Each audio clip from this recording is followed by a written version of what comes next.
This video will demonstrate a product case study of a computer keyboard by Stanley He, Chelsea Houston, Brian Mulville, and Trenton Navarro for ME110 manufacturing processes at San Jose State University.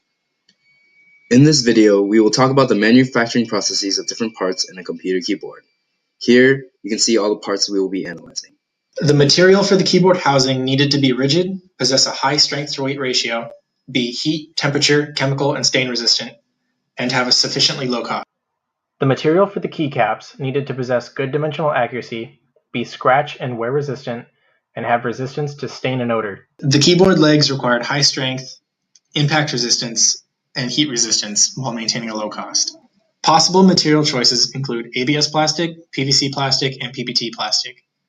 We have concluded that ABS plastic was used for its middling characteristics of possessing high strength and wear resistance, electrical resistivity, and relative ease of shaping during manufacturing.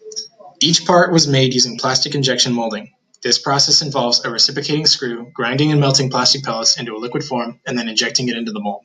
Evidence of injection molding can be seen in the following images. Circular ejector pin marks dot the surfaces of each part. The tapered edges of the keycaps form natural draft angles, providing ease of separation from the mold. Weld lines detail locations where inadequate bonding of the plastic occurs between two flow fronts. And gate marks can be found along the same parting line, showing where plastic is injected into the mold.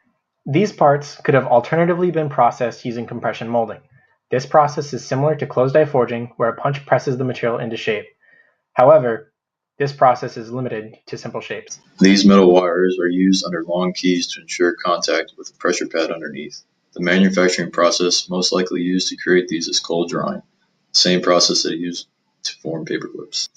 Cold drying uses a bar or coil material that is pulled through a smaller die opening that reduces the cross-section of the original shape.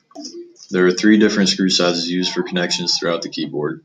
Most likely these screws were manufactured by thread rolling, but could also be manufactured by turning operations on a CNC lathe.